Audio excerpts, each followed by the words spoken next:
Welcome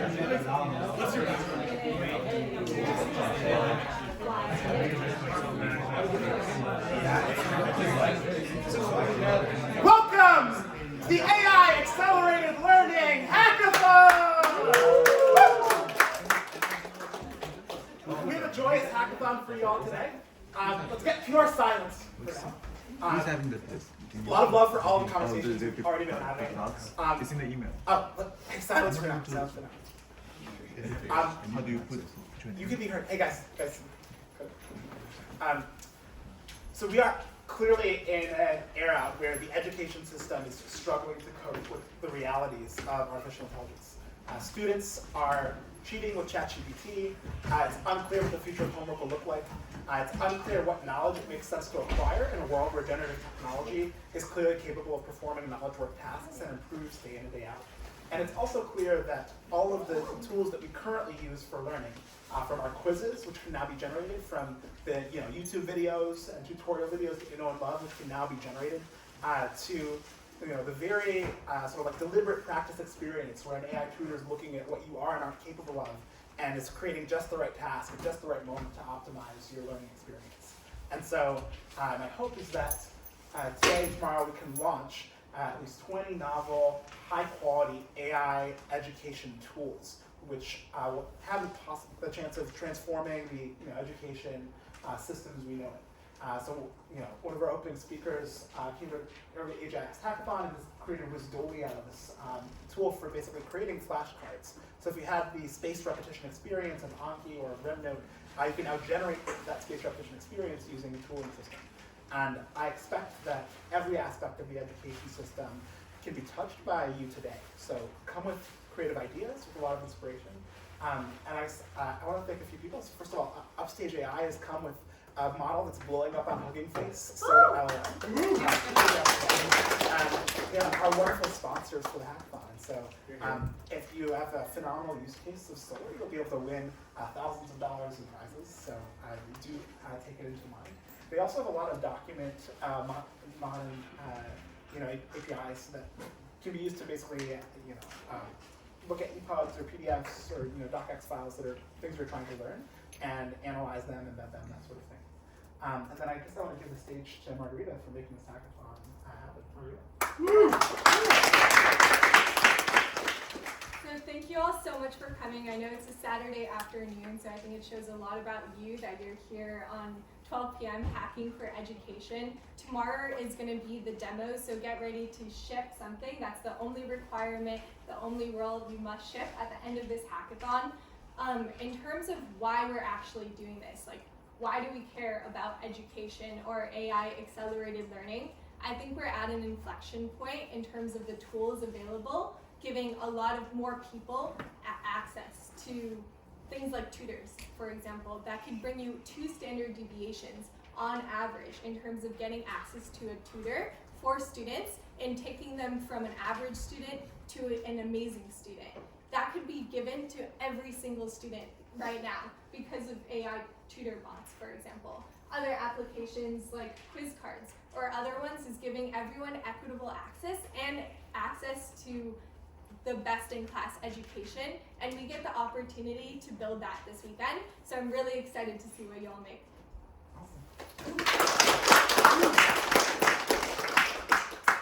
Awesome.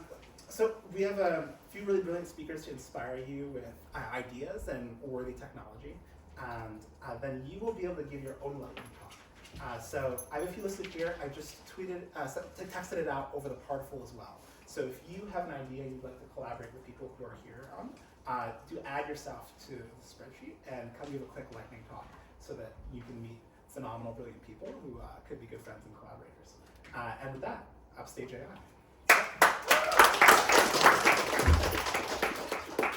you want me to stop this? Yeah.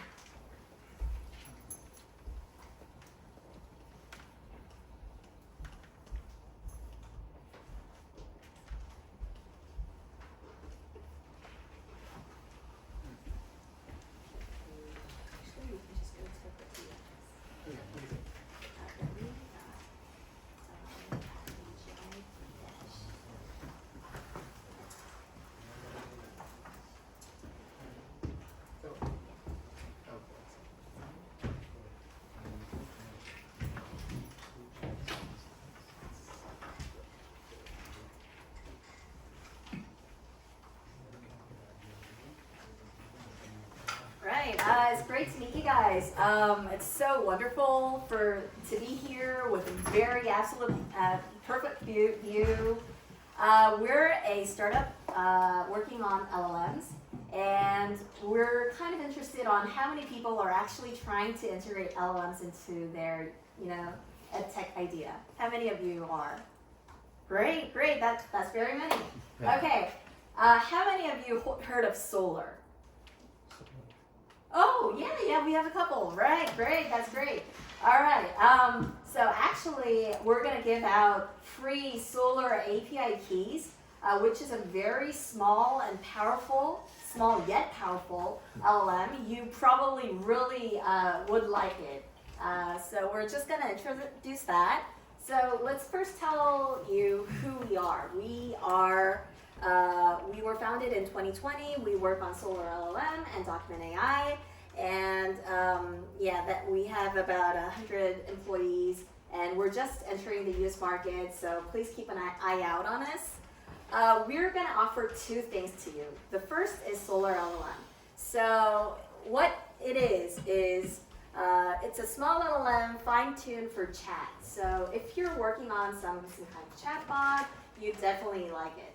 And why you have to see it, why you have to use it is because it's very fast and accurate.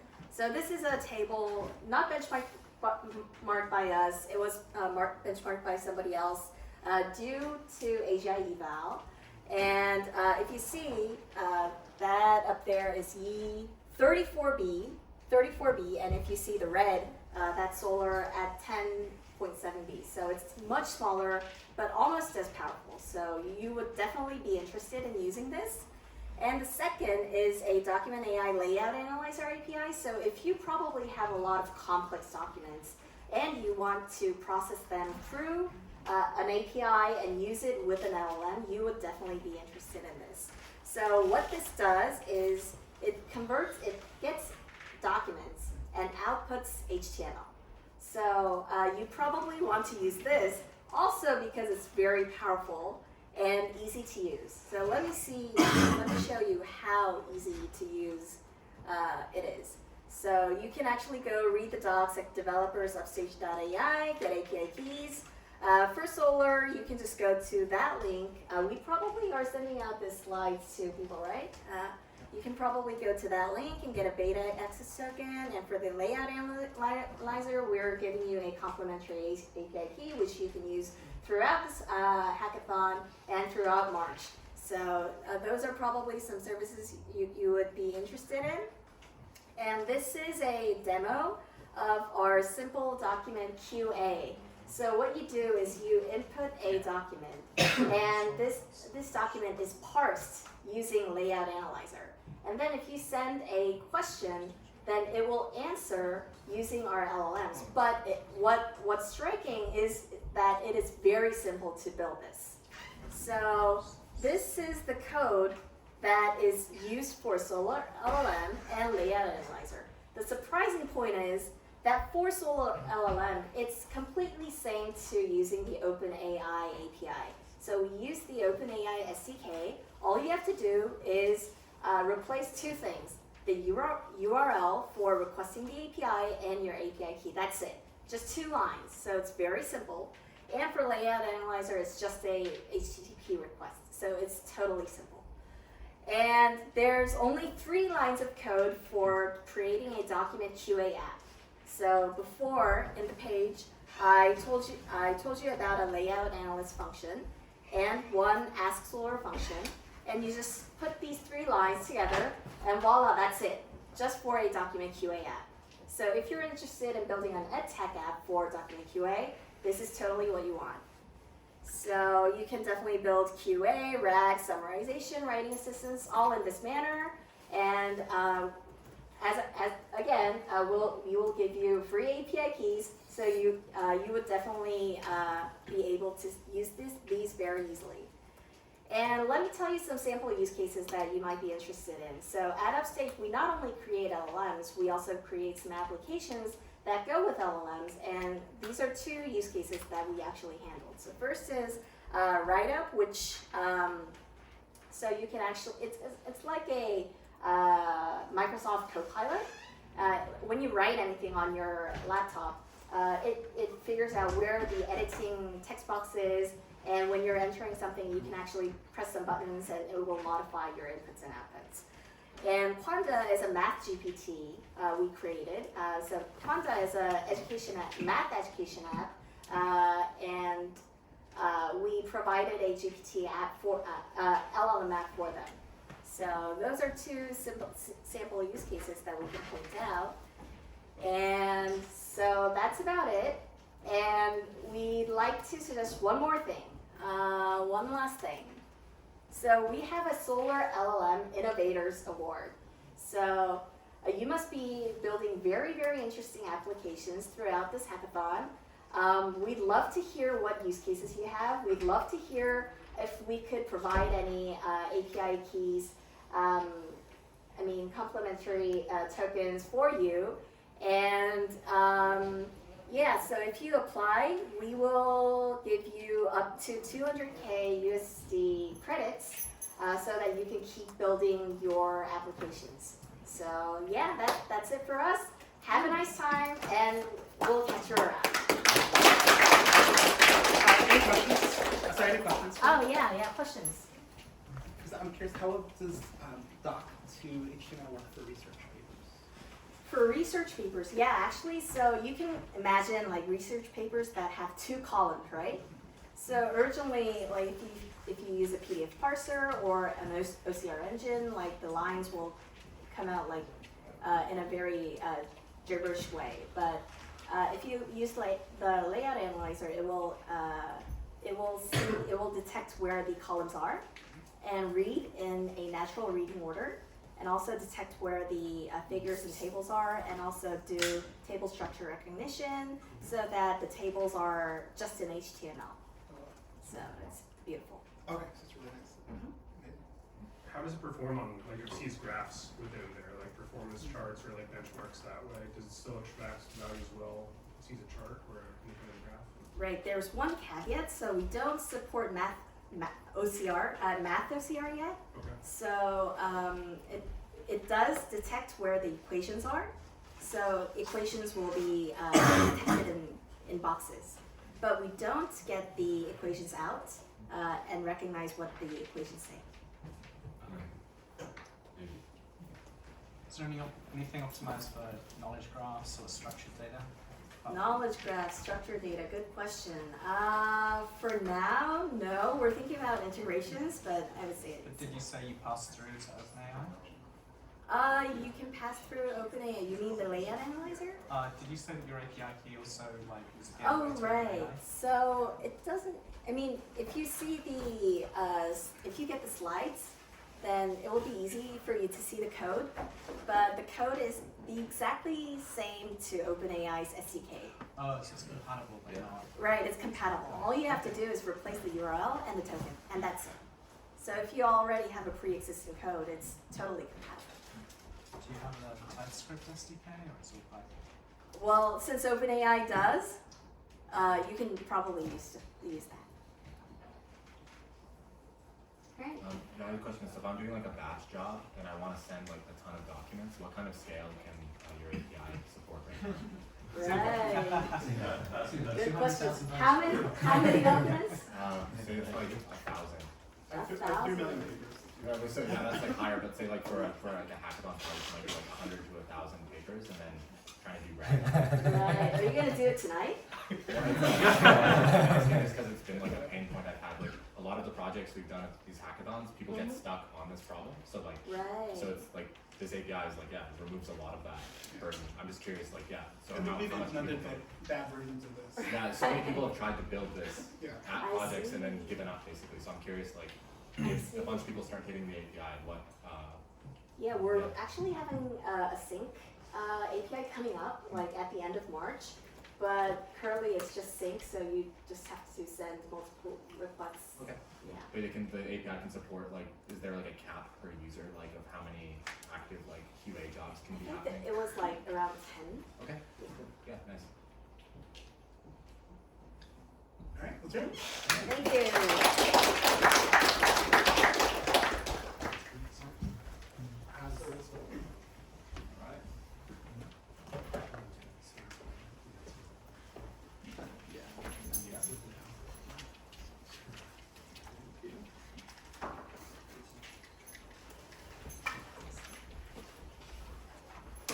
what's going on? I'm Julian, co-founder of Wisdolia. Wisdolia is a kingdom of wisdom, in case you were wondering. But yeah, we basically help transform any student into a super learner, as we like to call it. And we do that basically by taking any study material, any learning material, anything they need to learn, and we transform that content into a rich, interactive learning experience. We give them smart flashcards, we give them case scenario questions to apply their problem solving so that they can really acquire deep understanding. And I'll give you a little example of how it works, and then I'll give you 2 to 3 problems we're thinking about that could help inspire what to build. So let's say it's a typical Saturday and we're watching a Sam Altman interview. So we can go to Wisdolia and I can either upload a PDF or put any link or a YouTube video. I'll put this in. This is going to get the transcript from the video. Here I can select what image range I want to generate from and how many cards I may want. And when I hit the magic generate button here, I then decide where I want to save this. It's AI related. And this is basically has created a learning journey, a guided learning experience with different steps for me to gain mastery. And you might notice that in just the click of a button, I went from a passive, mindless consumption experience to now this sort of guided learning experience. So what does it look like? We have very basic, just a summary outline. Cool, kind of tells me what's going on, nothing crazy there. But now we have smart flashcards and they're categorized by the key concepts. So the AI has identified hey, these are the 6 main concepts from this document. So OpenAI's evolution, AGI, AI and media, AI and elections, etc. And we can begin. And now we're in the single card view. It gives me a question and I have the opportunity to answer it. What happens if I answer it? So let's see, why is governance and transparency crucial for OpenAI's evolution as a company? I'll just put whatever, helps make better decisions. And then I'll go ahead and answer this, and immediately the AI analyzes my response and gives me feedback on what I got right. If I got something wrong, it would tell me exactly what I got wrong, and then also gives me more information that might be relevant. It automatically told me how I might feel about this knowledge, like I know it. I can change this rating if I think it's incorrect. And then, yeah, I can ask a follow-up question, chat with the document. After every concept, you get an overview of how you're performing on that concept. It kind of breaks down a knowledge tree of the concept and then the related topics to that concept. So as you answer questions, it starts to identify where your level of mastery is. And then finally, the last thing I'll show you is you also get these case scenario questions. They're basically practice problems. And I'll show you what I mean. So here there's a case that was generated. It says, Alex, the journalist, is exploring how AI can personalize news feeds. He notices that certain articles are pushed more frequently to their attention, shaping their perception of current levels. Alex has concerns and ethical implications such as personalization. And then the question asks, what potential ethical issues should Alex investigate regarding AI-driven news personalization? Basically gives you a scenario to actually apply your knowledge to a specific problem and domain. So yeah, that's kind of the overview, but you can kind of see the direction we may be going on here. And very quick to close off here, I'll give you 3 sort of problems we're thinking about. The biggest one, the most interesting problem I think with building an AI learning tool is that in order to learn effectively, it requires friction, right? You're confused, you're when you're learning, it's not a comfortable feeling. You're you don't feel confident. So there's friction involved. But in a product world, too much friction means churn. So how do you create an effective learning experience which requires some degree of friction, but not add so much friction that the user may churn? Very difficult balance to try to achieve. We do that, for example, by click a button and generate, and now you have these questions. Cool, it saves the problem of coming up with questions, which is also a part of the learning experience, but at least facilitates it. Just kind of what do you help facilitate and what do you make them work for? I'll give you an example. One of the most commonly requested features from users is, I want multiple choice questions. We get it all the time. But it's a hard question. Do you add that because users want it, even though from a learning perspective it's not as effective? Big questions there, but we're probably going to experiment with it. Other 2 quick things I'll give you that you can think about is, you may have not thought about this, but there's a difference between not understanding something and forgetting something. Not understanding is not the same as forgetting. I'll let you think about that all day. But when you hit like don't know on a question, it just gives you the answer. That's great, but like what if you don't understand what's going on here? So there's like a sort of thinking here of how can we identify whether they just forgot it or don't understand it, and how might you present a different experience for that? Interesting question. And then the last one is that I think fun from an AI perspective is we're thinking how can we leverage agents to maybe create games or simulations.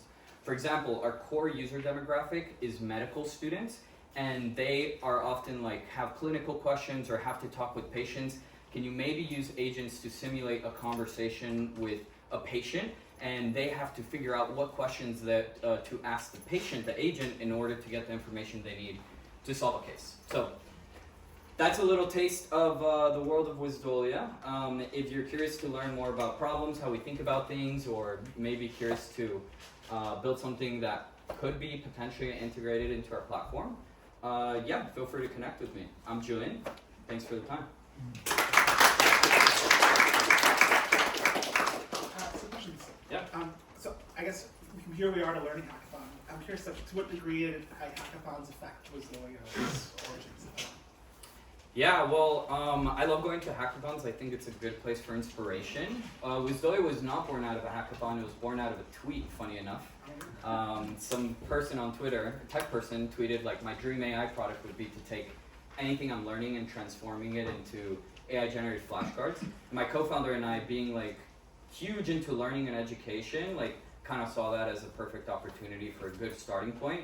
And so like the core thing we started with is just flashcards, but flashcards are not the future of learning. I hope they're not. But it was a good starting point because they're familiar, they're easy to use. But now I really see the big bet that we're making as basically playing at the intersection of the learning science, like how do we learn effectively as humans, and AI's advanced capabilities. And our big bet is that we think there's 10x better learning experiences to be discovered at the intersection of those two worlds.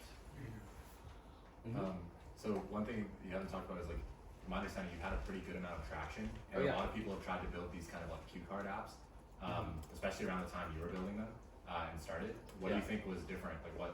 And I don't know what degree you can talk about traction, but yeah, I'm curious. Like, what do you think changed that? Because for example, today a lot of people are going to build projects that look really cool, and I consider you like one of the people that did something that started like that toy and now have like quite a lot of usage. So. Yeah, appreciate the question. Yeah, I can share some numbers. So we have over 250,000 users, and over 10,000 people use Wizdolia every week. So there's also an opportunity if you build something that could potentially be integrated in Wizdolia and you want a lot of eyeballs, speak to me, and maybe it could make sense to integrate it into the platform and run it as a little experiment. Yeah, and I think what's the difference? And it is a good question because, as I mentioned, Wizdolia was kind of born out of a tweet, but a lot of people saw that tweet. And we knew that, like, holy shit, a lot of people are having the same idea as us. Like, we knew at that point it was just an execution game. So, I mean, that's a loaded question, right? Like, why do some ideas win and others don't? I think at the end of the day, it comes down to your level of obsession and execution ability. And I think we just took it very seriously. Like, most people that built something in response to that tweet were mostly like hacking around or kind of like built some simple solution, which I think is great. If that's your goal is to learn, then there's no problem with that. But yeah, if you want to build an actual product, there's like a billion things that go into it. It's not just good tech, it's like good product UX, UI experience. And it's also a good distribution and growth strategy. So a lot has to go right, which makes it harder, but also funner. Yep. What support do you guys have for math? So it doesn't have great support for math right now. Like, it can detect formulas, but it's not going to translate into latex. Basically, like, we haven't prioritized it because generally we were for students, and then we saw medical students use this the most. So we've kind of like prioritized them, even though we have a lot of other students, but eventually we'll get to better math use cases, but that could be an interesting direction to explore as a potential integration here. Yeah. So imagine if I'm viewing a YouTube video on physics or biology, can it create some kind of question or flashcard so that I can recall and remember that topic better? Absolutely. Yep. It's the whole goal. You can upload this, and by the way, like you can answer these questions, go through them. If you go to home, so we also have a spaced repetition system built in. It automatically creates like these sort of decks for you. So I can go to my AI deck, see like which topics, how I'm performing across my topics, all the different questions with spaced repetition built into it. So yeah. Cool. You need to talk. Yes. Preface, maybe a good question and maybe be a little bit mega in confusion. Are you able to automatically generate the cards from like ingesting like a textbook or these kind of documents, etc.?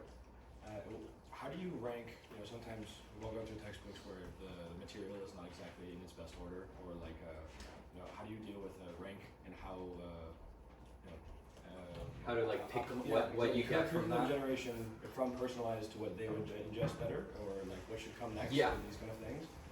Yeah, good question. So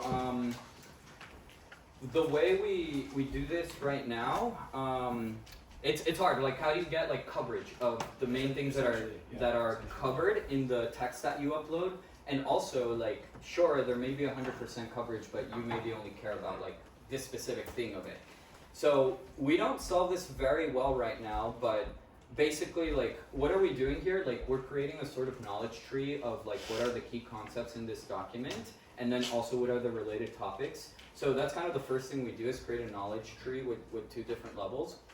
Now here we're just giving you the concepts, but you can imagine users being able to kind of select what they want to focus on if we give them the ability to edit these concepts, right? Like remove concepts that are not relevant, or add ones that they like, or add some specific prompt.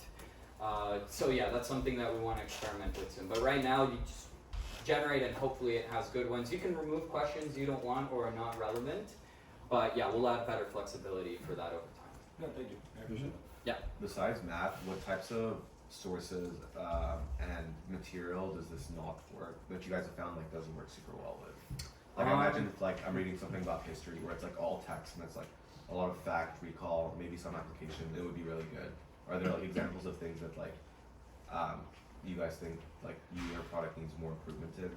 I would like, say, you found hard? yeah, generally the thing that comes to mind is things that are very visual, because Okay. like if you put a YouTube video, like we're just getting the transcript. So Yeah. if something is explained in a very visual format, we're not going to do very well with that. But of course that's, you know, becoming easier and easier to solve with GPT Vision and now Sora and these other video models coming out. I think our platform isn't very visual right now, it's mostly text, but that's a big opportunity for us to improve. Yes? Last question.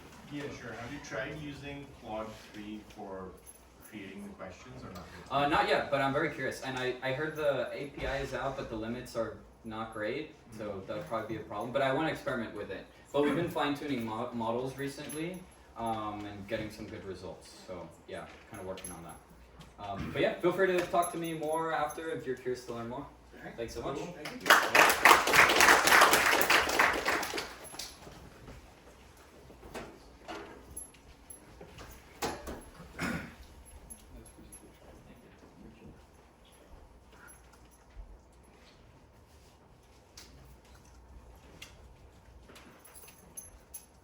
So he is the founder and CEO of Omni.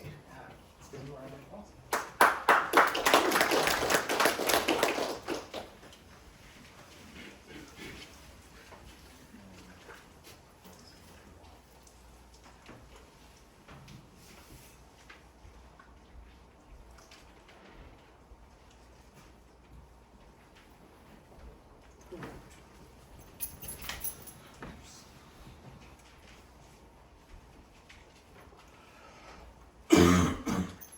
It's great to be with budding entrepreneurs because my story also started from Hackathon.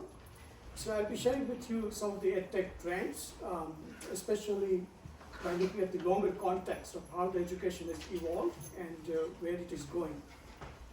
But before that, a quick background. So I had the privilege of doing PhD in electrical engineering with a focus on developing language models using contextual vector representation of words, which is the similar concept to the attention mechanism used in the transformer neural network-based large language models. And the second part of my doctoral research was to apply it to the educational technology, especially for automatic assessment and tutoring. In fact, most of the jobs for which I've been hired before starting Cogni were for developing language models. But at Cogni, I've been hired by myself to do all kinds of things, including front-end, back-end, AI, ML, NLP, sales, marketing, recruitment, legal, accounting, tax. So these are all the things that, as an entrepreneur, you have to do. So yeah, as I mentioned, Cogni started from our participation in a New York City startup weekend focused on education. And I remember sending an email to my co-founder, where I exactly wrote that I'm thinking the NYC Startup Weekend Edu is timely and attending could be greatly beneficial. We can get better sense of working together, but more importantly, we can put ourselves in front of the key stakeholders who are trying to solve the same problem as we are trying. Do you have flexibility to travel to NYC? And he agreed. We went. I stayed at the Hosteling International near the Columbia University, and we recruited a couple of people from the hackathon and had a great time. We did not win the prize. I think we were like fourth, but I think that's a good kind of thing to be in. You don't need to have too early success indicators. And so the following Monday, I gave my 2 weeks notice to my employer and to go full time on from moving from language modeling to the educational technology. And so we have been focused primarily on conversational edtech and virtual learning assistant from the beginning. So when I talk about education and technology, I think the first thing is to understand what is the purpose of education. I believe that it's to prepare the young human beings to become the best contributors to the future of humanity. And it requires an alignment between the processes that we observe in the educational system as well as the processes that are happening in the real world. And the role of technology is to bridge this gap, because if you want people to be successful in society, you want to reflect the processes of human-to-human interaction that happens in general world within the education system. And regarding technology, I like to say that just as a good education system leads to the advancement of technology, a good technology should also lead to the advancement of the education system. And which is why when I started Cogni, I said its mission to improve the quality and affordability of education with the help of advanced technologies. So next I would like to talk about the 5 different types of edtech trends that I see from different times of their invention.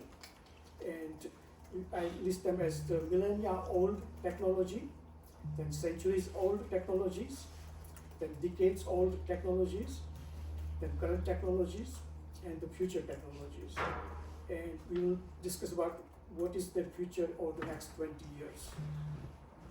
So millennia-old technology is the human-to-human natural language conversation. We have recorded history from several centuries ago, as well as anthropologists believe that Homo erectus, who lived here 1.5 million years ago, had the concept of proto-language through which they communicated and coordinated with each other to build residences as well as traveling to different parts of the world. In today's time, in education, one-to-one tutoring, which requires natural language conversation between an expert and a student, is considered to be the most efficacious pedagogy. Second is the centuries-old edtechs, which includes the printed textbooks as well as the multiple choice questions, which were invented during the World War I time, when women did not have voting rights here in the US. As a result, there are recent evidences where multiple choice question-based assessment has been shown to have gender discrimination characteristics. The third is the decades-old technologies, which includes the digital static contents like PDF, Word documents, etc., as well as the learning management systems. And then the current generation of edtech includes AI, virtual learning assistants, as well as high-definition remote human-to-human video interactions. And the example of the current generation edtech is definitely one of my products, called the virtual learning assistant. What it does is it uses AI to provide personalized tutoring feedback to the students with automatic assessment or grading of their open response written answers, and it generates deeper level of pedagogical analytics and insights for the teachers and faculty members to see where the students are. So generally, compared to other AI products where the student is asking a question and the AI comes back with an explanatory long answer that they are consuming, so they are learning with what I call as learning through consumption. In case of Cogni, it is learning through construction. So the AI is the one which is asking a question, and the student is the one who is constructing an explanatory answer, and then the AI provides a feedback which is in the zone of proximal development, which is not too difficult for the student and also not too easy. And next, the fifth types of EdTech trend is the future EdTech, which includes the multi-sensorial virtual reality, artificial general intelligence, because we are here in the AGI house, and the space travels or quantum computing, sentient implants, humanoid robot-based learning companions. So these are some of the futuristic EdTech trends. So what will be the future over the next 20 years? So I believe that millennia-old technologies, which is the human-to-human interaction, will still remain very significant in dominating the overall EdTech field. But the centuries-old EdTech will decrease in their relevance, similarly decades-old, and the current and the future generations will grow in their prominence. This is our internal modeling, which shows definitely that the millennia-old technology have significant, more than 2/3 of the current market share in terms of the education system, and it will continue to dominate. But if you're planning to do something interesting, then probably current generation of AI and the multimodal technologies would be great kind of opportunities. So within the education, you can apply AI to both academic side of the system as well as to the administrative side of the system. Within the academia, you can apply to teaching, tutoring, assessment, credentialing, online learning, training, instructional design or content generation, remediation, intervention, and on the administrative side, you can help with enrollment, retention, engagement, outcomes or graduation rates, job readiness, as well as supporting the students and faculty members. So currently, as the LLMs have transformed a lot of industries, we see 3 types of usages by various types of startups. First one is to use LLM prompt as a wrapper. So you create a system prompt and then you let the LLM do everything for you. Second one is to use the LLM APIs, but then use the vector modeling with internal machine learning technologies, so you have some control. And then the last part is to have an in-house AI model, which is what Cogni has generally focused on. And so you can see that from different perspectives, whether it is complexity or cost or defensibility of your innovation, controllability, which is very important, and transparency, you can have different types of outcomes from low to high quality. When using AI in education, there are several important criteria that you should keep in mind, such as bias, reliability, controllability, data privacy, whether the AI supports cheating or not, and harmful content. In fact, if you look at the OpenAI's webpage on the help document for the frequently asked questions related to education, they very clearly said that they do not recommend. So it says that it is inadvisable and against our usage policies to rely on models for assessment decision purposes without a human in the loop. Models today are subject to biases and inaccuracies, and they are unable to capture the full complexity of a student or an educational context. So it is important to read the terms of services or privacy policies of various third-party service providers when we build an EdTech product. So normally, a lot of people discuss about AI for education, but there's also an education for AI, which very few people would know unless you are deeply analyzing the research papers of these large language models. So AI for education generally focus on using the AI technology to improve the educational methodologies and processes, which has several benefits. On the other hand, education for AI uses the educational processes in the development and advancement of the AI technology. And if you know the LLM RLHF, which is reinforcement learning through human feedback, they had hired a couple thousand human teachers to provide specific feedback to this LLM, which is similar to how a teacher would educate a human child. In the next stage, which is probably what they are currently working on, which is domain-specific LLMs, they are using higher ed experts to generate discipline-specific LLMs. With AI for education, there is a little bit of a risk of suboptimal outcomes. For example, if you mold your education process based on the limitation of the AI models, you will have suboptimal outcomes. And the example that I generally give is the century-long reign of the multiple choice questions, despite very little relevance in real world. So there is that risk of falling into the local optima. But in general, what I say is that education does not need to be just a recipient of the help from the AI technology industry, but instead, the education industry itself can be a progenitor of the innovative AI technologies that benefit all other industries, because the concepts that are part of the education system are going to be subsumed and going to be very important in the development of the future AI, where everybody wants to have their own customized AI technology. So whenever my talk is just before the lunchtime, I like to end it in a funny way. That the future of education is EAT and T. EAT stands for Educational Advanced Technologies, which includes AI, XR, quantum computing, and space travels. So basically, we can say move over at tech, it's time to eat. And the T stands for Technology Enhanced Assessment, which includes conversational assessments, simulations, multimodal assessments for project work, and no more multiple choice tests. And lastly, as entrepreneurs, I would just leave you with one advice, that passion plus patience leads to achievement. Passion is the burning fire that will keep you going, but you also need patience if you want to move this large behemoth called education system. So with that, I will conclude my talk and open to questions.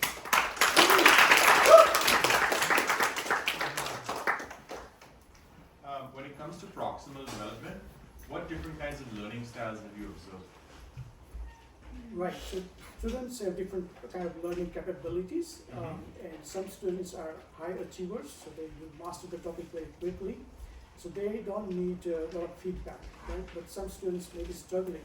So the AI needs to provide feedback which is in the zone of proximal development. So for example, if a student doesn't know how to answer at all, the AI will say, let us help you out. Here is how you can get started. But if somebody is almost there, then the AI will say, you are very close. Could you say something about this? The goal is to extract the maximum learning from the student, which is what happens in a one-to-one, human-to-human tutoring, right? So you want to reflect that process in the education.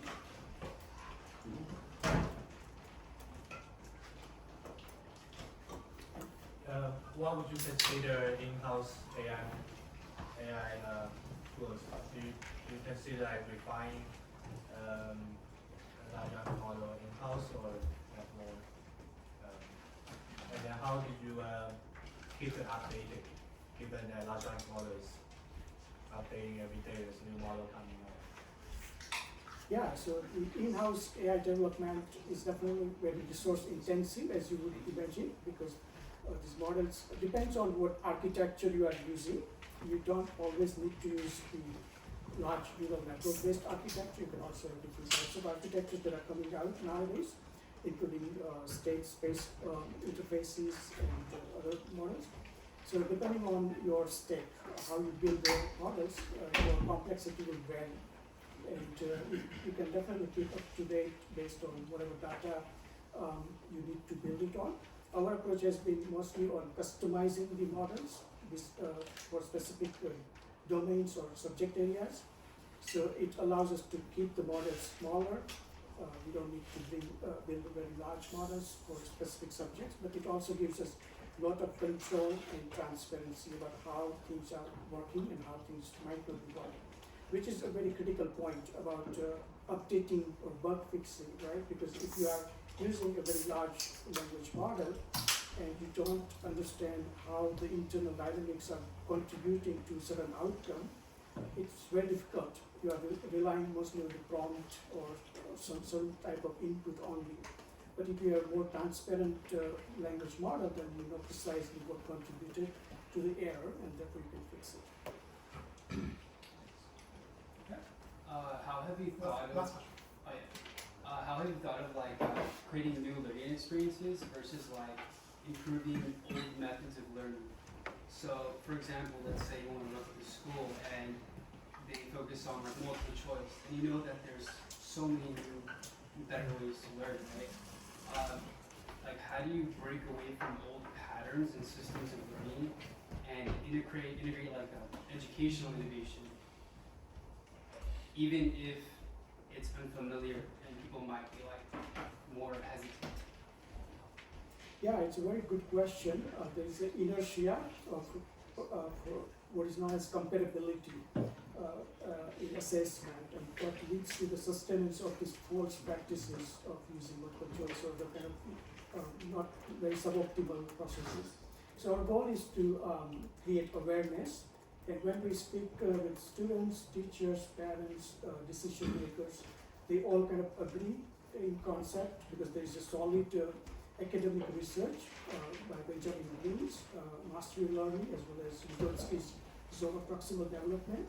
So the research has already been done, but it was not feasible to implement in a scalable manner, and therefore people were doing it using suboptimal techniques.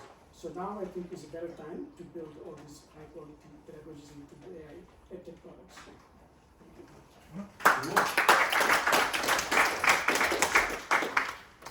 Mastery learning implementation together, so hopefully someone can pull it out. That concludes our speaker series. Now we turn over to the hackers to talk about their ideas. So we're going to be enforcing a 90-second time limit on the lightning talks. We have a broad body of talks from myself, Aditya, Anupam, Steve, check out Margarita and DC. If you want to give a talk, let me know. Feel free to jump up at the end, worst case. And I'm going to start us off.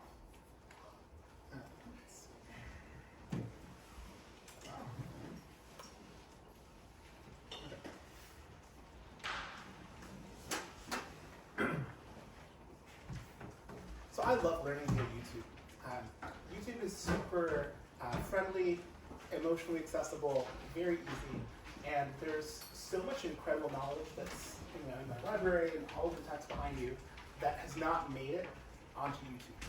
I feel like a lot of learning is, for some reason, easier in audio than in physical text, and you can blow through a lot of the activation energy that you struggle with when you're trying to get into something complicated. So what I'd like to build and launch, and ideally attach payments to, so I kind of want to run an experiment with see if we can go end to end and get paid customers for, is a prompt to video explainer system, which uses like DID style speaking voice, as well as sort of like recursive LLM calls in order to lay out the sort of specifics of what should be said. You can have multiple characters. There could be a single character for the simple one, but basically it should be straightforward to create a script, create audio for that script via AudioGen, and then create video for that script with WAV to lip so that it looks pretty appealing. And then we'll have a generative YouTube channel so that anyone goes to our website can type in a clear description of what they'd like to learn and have the video be sent to them in 10 minutes. So join me if you're interested.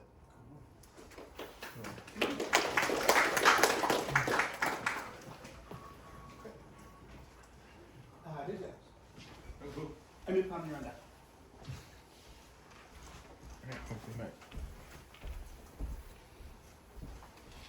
Hey everybody, I'm Aditya. I'm really excited to be here. I actually have 3 different ideas. I don't know which one I want to act on. Let's go 30 seconds each.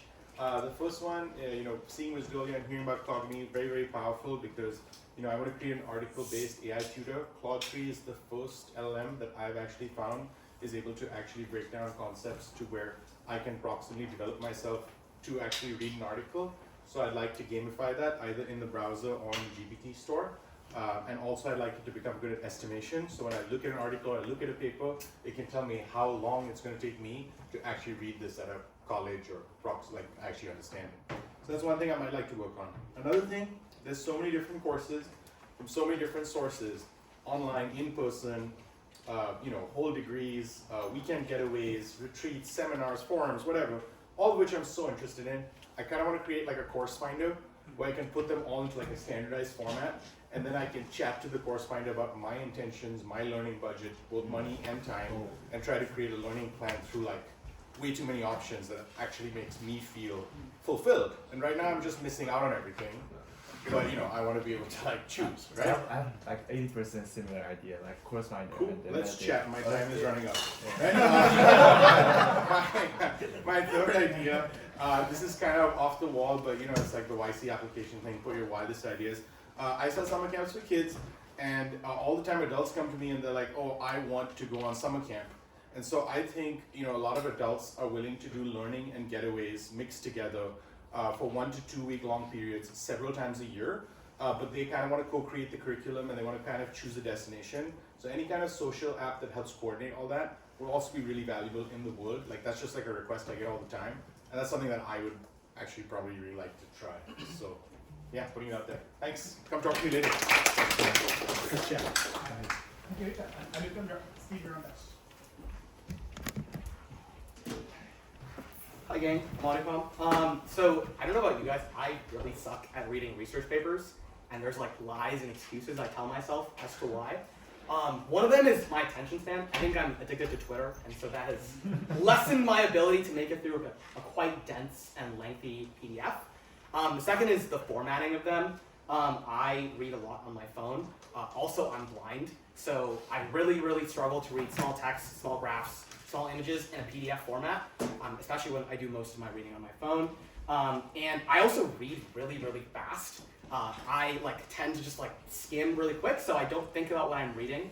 And so as a result, I really struggle to effectively make it through research papers and actually take something away at the end.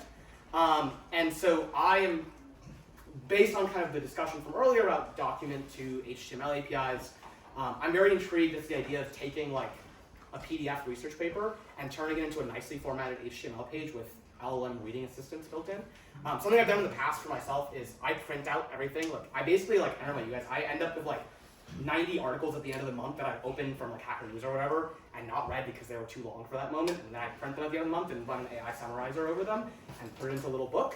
So I'd like to do that, but as a website for research papers. So as I gather research paper articles over a period of time, basically put them through an LLM, turn it into a nice HTML web page, highlight, bold certain parts, implement a LLM reading assistant over it, summarize key points.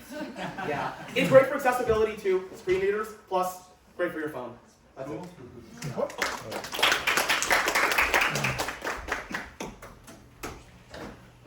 Steve, you're up. Okay, cool. Check how you're on deck. Yeah. Is this on?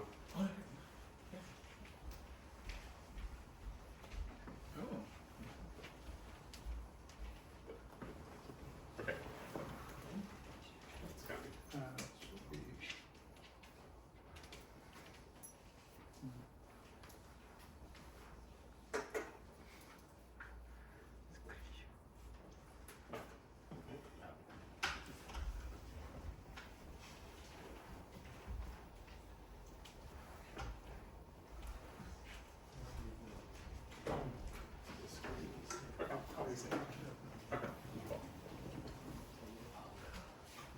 Okay, cool. So I like to learn visually, and so I want to make, what I want to be able to do is for any technical or scientific concept that I'm learning, to be able to immediately see the best visual explanations of it that humanity has ever created. And so I want to make a data set and then an API where, given a technical or scientific concept, you can get back a bunch of retrievals of scientific or technical diagrams from textbooks and papers. So here's the ChatGPT of that, and my Wheel of Death. My computer is bugging out, but I have in this Google Drive folder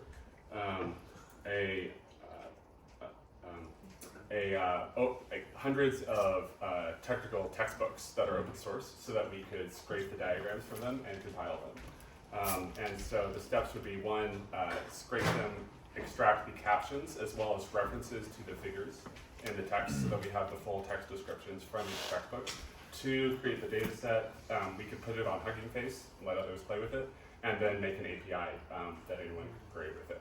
A bonus step would be seeing if we could use this to also make a diagram generation model. And so if you have insights as to creating reliable text and image generation, then that could be a place to apply this here. That's it.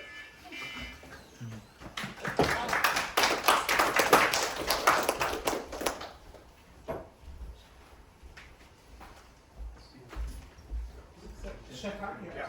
Margaret. Hi, my name is Shekhar from Solve It Now. And what I fundamentally believe is that understanding accelerates students' learning. So while the AIs of the world are grappling to do well in math and physics, we thought to leverage human intelligence and build Solve It Now. It's a peer-to-peer practice app where we connect students to bright peers rather than connecting them to tutors. So what I see as the three use cases of AI where it can make it much smarter. When the student posts a question and when I'm supposed to connect him with a right peer, how can AI provide some hints to that question? If the question is really hard, how can the AI provide me a smart question which is of lower dimension, a simpler one, where it helps me to master it rather than solve it? And third, how can we help peers to do some kind of SEL learning for them to help them connect and collaborate better? So if you have any thoughts on that, I would love to chat with you and put something together. Thank you. Margarita? So hey y'all, I know I was up here earlier, but I'm Margarita. I think what we want to work on this weekend with Johnny is working on a platform.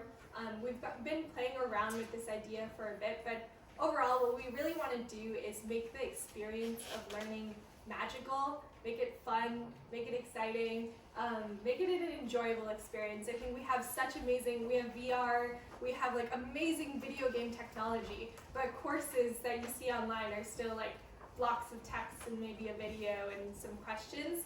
I think Duolingo is one of the apps that does this really well. It gamifies learning, and we could do that not just with language, but with anything you want to learn, and you can make it a really fun experience. I think that's what we want to focus on this weekend. Thanks.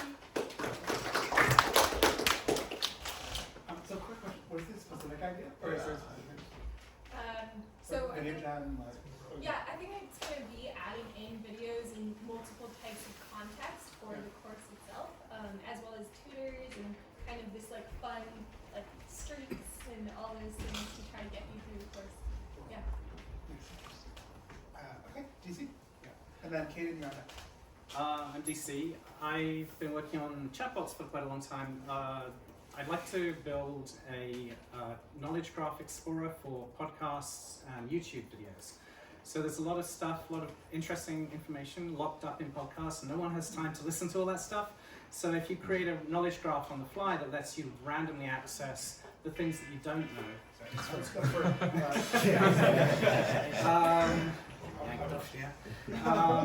But basically, that becomes the starting point. So I've done things that generate a knowledge graph on the fly just by asking questions and answering the questions recursively. You can say how wide and how deep you want the graph to be.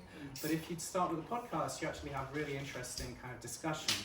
But the discussion is then a starting off point that then other people can then expand and kind of explore the points that they find interesting. So it has like a community aspect to it that I'm going to call like knowledge adventures. So you can see other people on the graph and where they are, and you can chat to them and just gradually expand and grow knowledge based on graphs and podcasts and YouTube videos.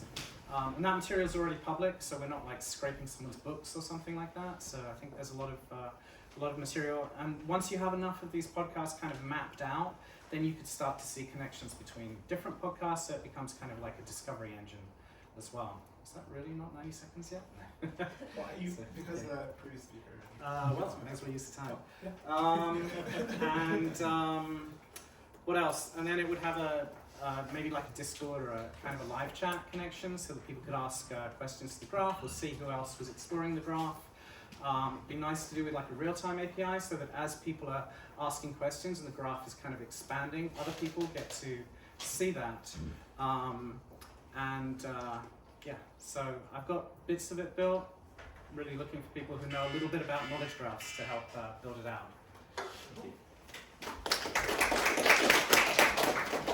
Yeah, it sounds like Buildia also does internal knowledge graph generation, so maybe you guys should try it. Yeah, we'll check it out. Okay, Caden, and then we go. All right. Hello everybody, I'm Caden.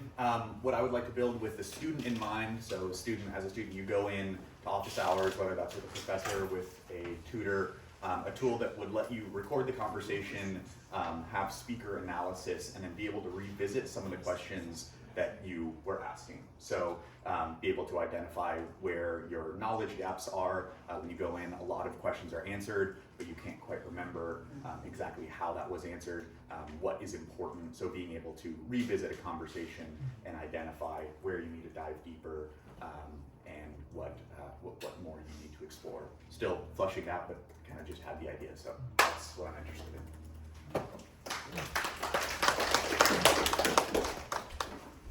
And last but not least, Hi, my name is Miguel. I just had this idea, super simple, but so I'm building a programming tutor, or I built it, and a lot of the explanations are very text heavy. And so when it tries to explain like arrays, pointers, it's very dense in text format. So I just want to have like a visual explanation where it like pops up a little whiteboard and the LM is able to draw. And currently you can draw like ASCII, people try and generate code, like, you know, the libraries, but I think it's really good at Markdown, and that is like the best visual way it can draw. So I think a custom, like a markup syntax would be best, so that like, basically, yeah, I can just draw like a whiteboard. Yeah, that's basically the idea. Yeah. So we have 2 more presentations.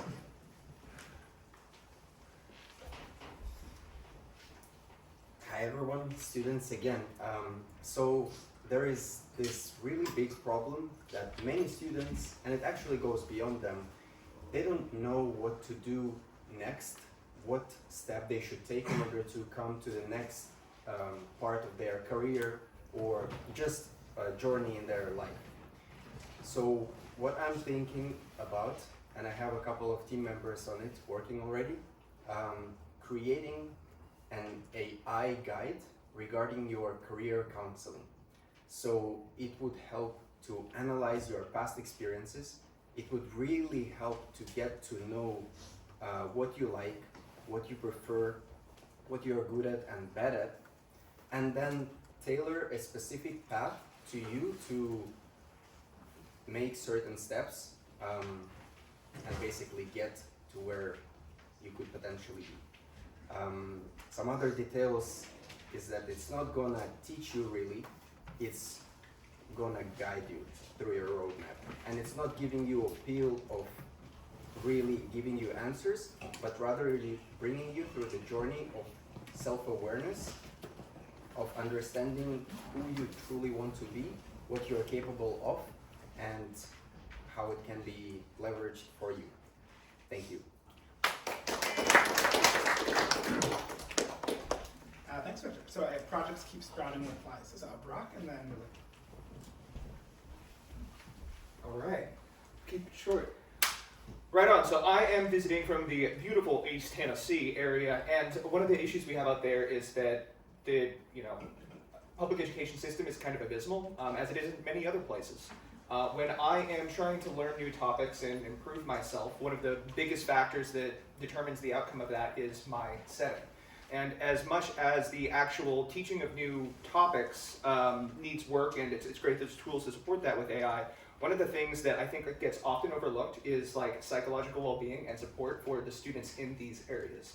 I don't know if you all ever went to your school counselor in middle school, but I did, and it really sucked compared to getting actual help, because there's just no funding for that. There's no time for it. And so I'm not sure how exactly it's going to manifest today, but I'm interested in coming up with a platform that leverages AI to be able to learn the modern ways of addressing psychological problems or mental well-being, and teaching students how to deal with these, and so that they can better learn things from all of the other AI tools that you guys are building.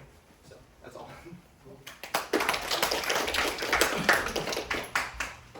Lily and then Conrad.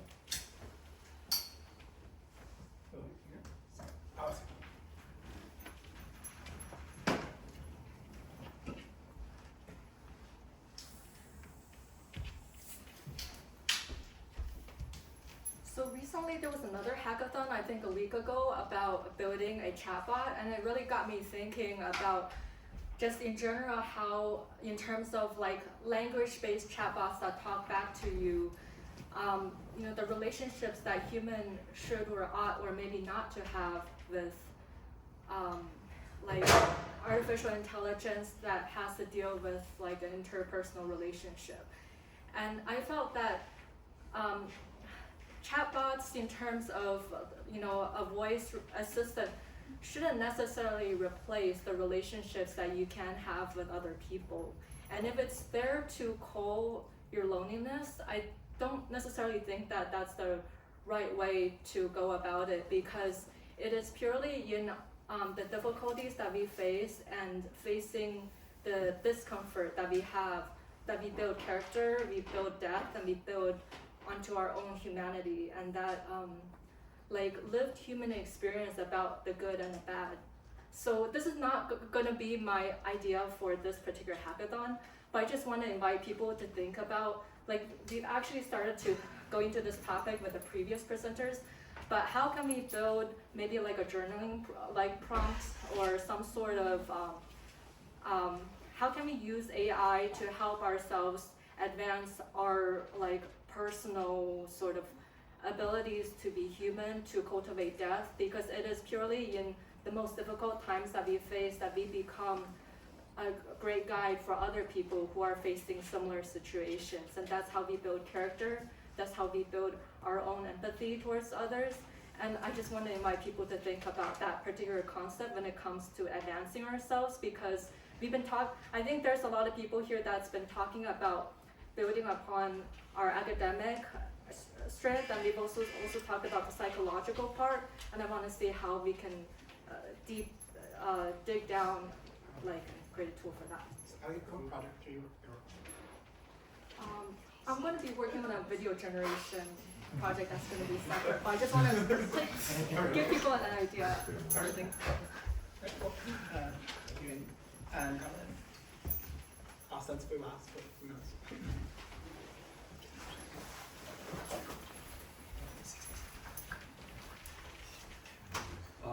Hello, my name is Conrad. My idea is like a study bot through Voice First, and this would be like the Next.js and Apple Vision Pro app. How it works is you upload a PDF of a book, and it generates a summary. It's able to play back in 2x and 3x speed through audio, and it's able to read the PDF through audio, and then asks you questions to test your understanding. So this is a voice first interaction, and it saves your questions, saves your answers in a database to like track your progress. And if you don't answer well, it will ask again. And it guides, asks you questions to guide your thinking about like the content and how it relates to your existing knowledge base and experience. And at the end, they ask you questions like to like compose like an article, so that you can then publish it and share it with the world to have an output. So this is for like students and like lifelong learners. So if anyone's interested in joining, please come talk to me.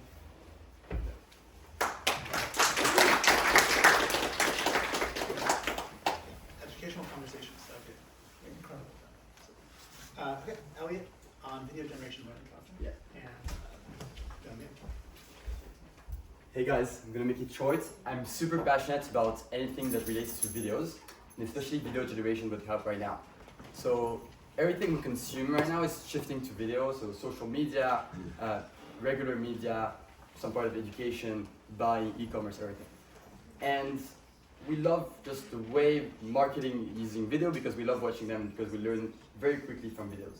So I want for any students to be able to like drop a paper or their like chapters of history that they are bored to just learn, drop it on the platform, and they get like a very like short type of I don't know if you've seen how we're able to create amazing videos for marketing with just a prompt right now. So have the same thing for like their chapters and being able to like link the video to like some text parts of their like proper textbooks, so they can learn faster and more interactive and in a more like enjoyable way. Thank you. Yeah. Quick question. So, what kind of video do you have in mind? Is it like a So I don't know if you've seen. what kind of video?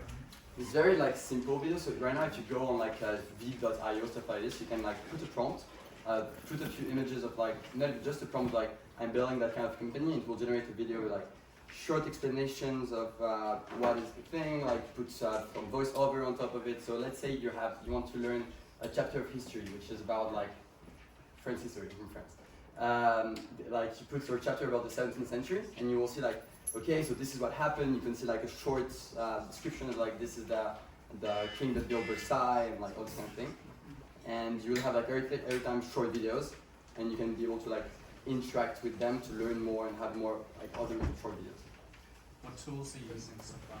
Sorry? What? So we should move. But okay. You guys should chat. Yeah, see you friends. Alright.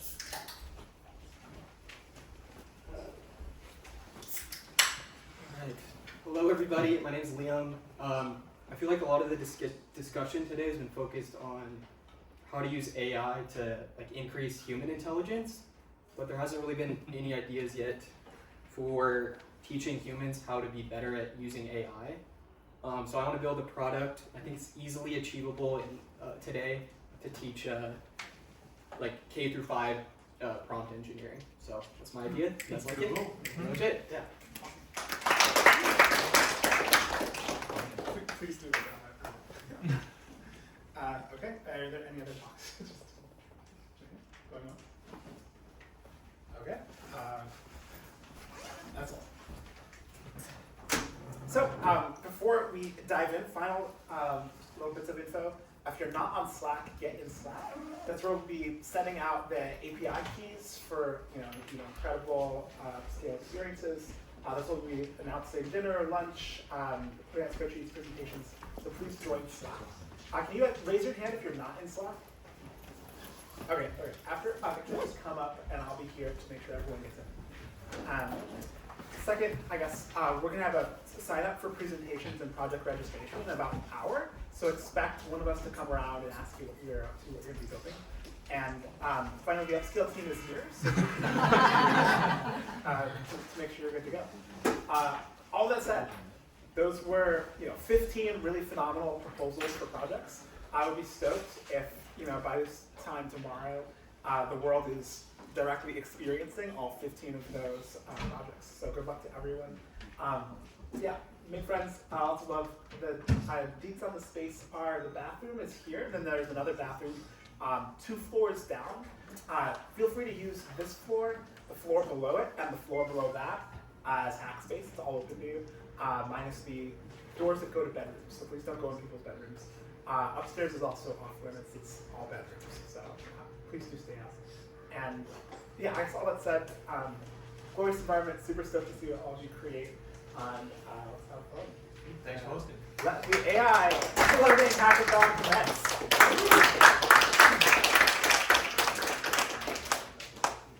Yeah, come forward if you have Slack questions.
Video of your talk?